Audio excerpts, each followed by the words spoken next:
ప్రియ. మేము ZPHS Kothapeta high school ఎలిమెంటరీలో 10వ తరగతి చదువుతున్నాం. మేము ఇప్పుడు ప్రస్తుత సమాజంలో ఆడపిల్లల దుస్థితి ఏంటి, ఆడపిల్లల కన్నా తల్లిదండ్రులు ఎంత మానసిక క్షోభను అనుభవిస్తున్నారో మా ఈ చిన్న స్కిట్ ద్వారా తెలియజేస్తాం. మాకు ఇంత చక్కటి అవకాశం ఇచ్చిన మా ప్రధానోపాధ్యాయుల వారికి, ఈ సంకల్పం బృందానికి నా తరఫున మా బృందం తరఫున మనస్ఫూర్తిగా కృతజ్ఞతలు తెలియజేస్తున్నాను.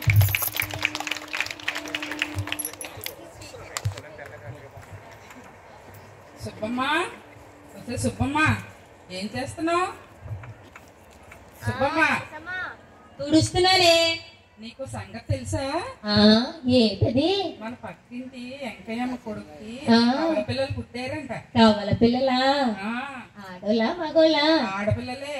అమ్మ బాబాయ్, దాని పని అయిపోయింది. ఇంకా ఆడపిల్లలంటండి, 2 ఆడపిల్లలంట. ఒకళ్ళ పెంచడమే మహా కష్టం, అందులో 2 ఆడపిల్లలంట. దాని జీవితం ఇంకా నరకమే నరకం. నాకు చూసారా, నా కొడుక్కి 2 మగపిల్లలండి. నేను చాలా అదృష్టవంతురాలి కదా. సరేలే నరసమ్మ, నీ పని నువ్వు చూసుకో.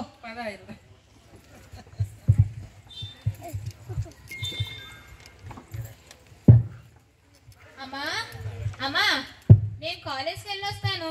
సరే అమ్మా, జాగ్రత్తగా వెళ్ళిరా. కాలేజ్కి వెళ్ళేటప్పుడు కూడా జాగ్రత్తమ్మా. బడి గుడి దేవాలయం అంటారు కదా, మరి జాగ్రత్త. కాదమ్మా, కాలానికి అనుగుణంగా నడుచుకోవాలి. అసలే 2 ఆడపిల్లల్ని కన్నానని ఇటు అత్తవారింట్లో మర్యాద లేదు, అటు సమాజంలో మర్యాద లేదు. అలాగేనమ్మా, నేను వెళ్ళొస్తాను. సరే తల్లి.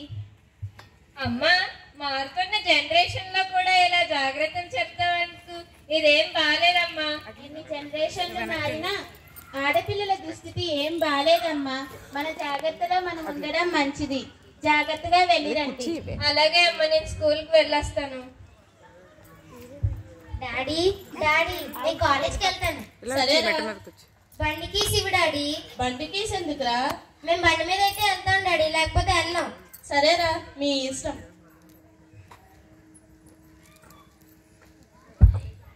అబ్బా, ఏముందిరా అది.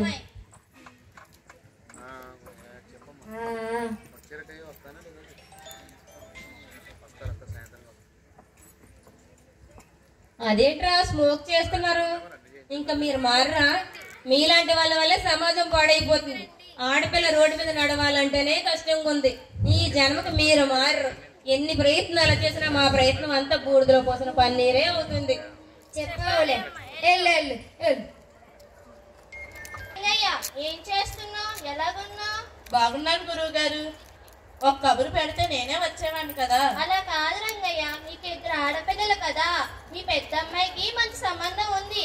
నీ ఉద్దేశం ఏంటో కనుక్కుందామని వచ్చాను రంగయ్య. మా 2 ఆడపిల్లలు చదువుకుంటున్నారు కదా, వాళ్ళని అడిగి ఒక మాట చెబుతాను. సరే రంగయ్య, మీ ఇష్టం. నాన్నా నాన్నా, నాకు బీటెక్ లో మంచి మార్కులు వచ్చాయి నాన్న. నేను ఇంకా బాగా చదువుకుంటాను. నీకు మంచి సంబంధం వచ్చిందమ్మా. నీకు పెళ్లి చేసేద్దామని అనుకుంటున్నాం. నీ తర్వాత చెల్లి ఉంది కదా. అదేంటి నాన్న, నేను ఇంకా చదువుకోవాలనుకుంటున్నాను. మీకు దండం పెడతాను నాన్న, నన్ను చదివించండి. మీ 2లో ఒకరిని మాత్రమే చదివించగలమమ్మా, తర్వాత మీ ఇష్టం. సర్లే నాన్న, నా వల్ల చెల్లి జీవితాన్ని ఎందుకు నాశనం చేయడం? నేనే పెళ్లి చేసుకుంటాను నాన్న. నేను వద్దు వద్దు అన్నా నాకు పెళ్లి ఇప్పుడు చేస్తున్నారు కాబట్టి తర్వాత నాకు ఏమైనా దానికి బాధ్యులు మీరే అవుతారు నాన్న. సరే అమ్మా, వెళ్ళు.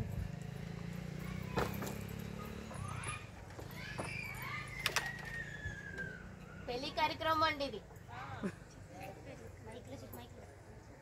పెళ్లి కార్యక్రమం అయిన తర్వాత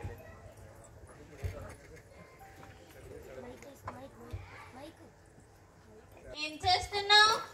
మీ అమ్మింటికి వెళ్ళి ఓ 10 లక్షలు అడిగి తీసుకుని బిజినెస్ చేయాలి. 10 లక్షలా అండి? ఇప్పటికిప్పుడు 10 లక్షలు అంటే మా అమ్మాయిలు ఎలా తీసుకొస్తారండి? ఇంకా మా చెల్లిని చదివించాలి. మన పెళ్లికి చేసిన అప్పులే ఇంకా మా ఇంట్లో వాళ్ళు తీర్చలేదు. ఇప్పటికిప్పుడు 10 లక్షలు అంటే ఎలా తీసుకొస్తారు? వాళ్ళకిద్దరికి మాత్రం ఎవరున్నారండి? మేమిద్దరం తప్ప. ఏంటే ఎక్కువ మాట్లాడుతున్నావు? అమ్మా, దీనికో 10 రోజులు అన్నం పెట్టొద్దు. ఇదే నేను డబ్బులు తెస్తుంది. వద్దు వద్దు అన్న పెళ్లి చేశారు.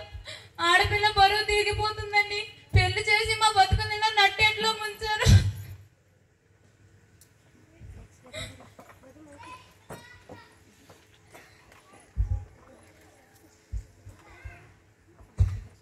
అమ్మా అమ్మా నేను కాలేజ్కి వెళ్ళొస్తానమ్మా. సరే అమ్మా, మా ఆస్తులు మీరే, జాగ్రత్తగా వెళ్ళిరండి. అలాగే అమ్మా. అబ్బా ఏముందిరా అమ్మాయి. ఏ వస్తావా?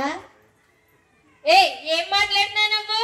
ఏమైనా ఎక్కువ మాట్లాడినా దవడ పగిలిపోతే చూసుకో. ఏంటమ్మా దవడ అంటుకుంటుందా? ఎక్స్ట్రా చేయకే. ఒరే చూడరా, ఇది నా దవడ అంటుకుంటుందా అంటుంది. ఏంటే ఎక్కువ మాట్లాడుతున్నావు? దీన్ని ఏమన్నా చేద్దాం ఏంట్రా? చేసేద్దాం రా. దీని అక్కని తాగుబోతుడికి ఇచ్చి పెళ్లి చేశారు, దాని లైఫ్ జీరో. దీన్నేమో కాలేజీకి పంపిస్తున్నారు. మరి మనం దీని లైఫ్ జీరో చేసేద్దామా?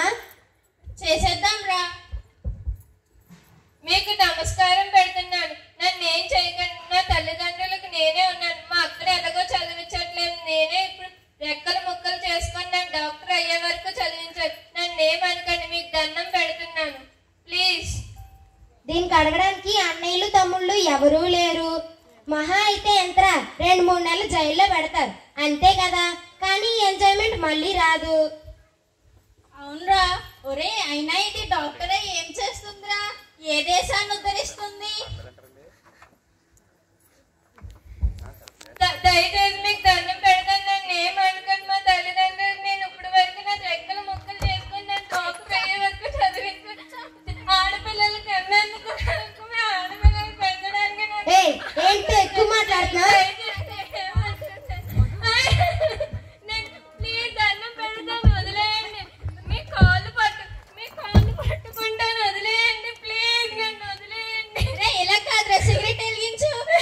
అమ్మో ప్లీజ్ నన్ను వదిలేయండి. మీకు దండం పెడతాను, వదిలేయండి ప్లీజ్. మీకు దండం పెడతాను, ప్లీజ్ మీకు దండం. ఒరే చచ్చిపోయినట్టుందిరా, పలానా పక్కించేద్దాం. అలాగేరా, చాలే.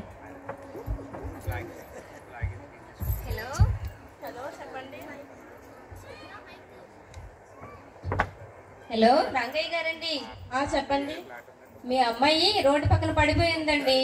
అవునా అండి? అర్జెంటుగా రండి, ఒకసారి చూసి వెళ్తారు కానీ. సరే అండి. ఏమే మన అమ్మాయి కాలేజ్ దగ్గర పడిపోయిందంట, ఒకసారి వెళ్దాం పదా. ప్రిన్సిపల్ రమ్మని ఫోన్ చేశారు. సరే అండి, పడండి. అమ్మా నాన్న, ఇంత కంగారుగా ఎక్కడికి వెళ్తున్నారు మీరు? మన అమ్మాయి కాలేజ్ దగ్గర పడిపోయిందంటమ్మా, పద వెళ్ళి చూసొద్దాం. అదేంటమ్మా, పదండి వెళ్దాం. అయ్యో భగవంతుడా, అయ్యో మనుషులే మృగాలు. ఆడపిల్లలకి నానాటి తల్లిదండ్రులు ధైర్యంగా బ్రతికే అవకాశమే లేదా? అయ్యో అయ్యో, నా బంగారు తల్లిని బూడిద పాలు చేసేసారు. ఆడపిల్లల కన్నా నానాటి తల్లిదండ్రులు సమాజంలో తలెత్తుకు తిరిగే అవకాశమే లేదా? అమ్మా నాన్న, సంతోషమేనా ఇప్పుడు మీకు? అమ్మలారా, అయ్యల్లారా, అన్నలు తమ్ముళ్ళు, సంతోషమేనా? బాగుంది అన్నలు, చాలా బాగుంది. నాకైతే చాలా ఆనందంగా ఉంది. ఎందుకంటే ఇప్పటి నుంచి మా అమ్మ నాన్న, మా అమ్మాయి ఎప్పుడు వస్తుందో, అసలు వస్తుందా రాదా, వస్తే ఎలా వస్తుంది అన్న దిగులే ఉండదండి వాళ్ళకి. ఎందుకంటే ఈ సమాజంలో ఇంకా తిరగడానికి తను లేదు. నరరూప రాక్షసులు సిగరెట్లతో కాల్చి వాళ్ళకి నచ్చిన విధంగా సర్వ హక్కులు ప్రదర్శించి నా చెల్లెని గాలిలో కలిపేశారు. అయ్యో, దయచేసి మీకు దండం పెడుతున్నానండి. ఆడపిల్లలు అన్ని రంగాల్లోని ఆడివాళ్ళంటారు, కానీ ఆ రంగాల్లోకి రానివ్వకుండానే మట్టిలో కలిపేస్తారు. దయచేసి మీకు నమస్కారం చేస్తున్నాను. ఏ కన్న తల్లి బిడ్డని ఇలా చెయ్యొద్దు. బిడ్డను తిరిగి ఇవ్వలేరు కదా, నా చెల్లిని తిరిగి ఇవ్వలేరు కదా. పుడమి తల్లిరా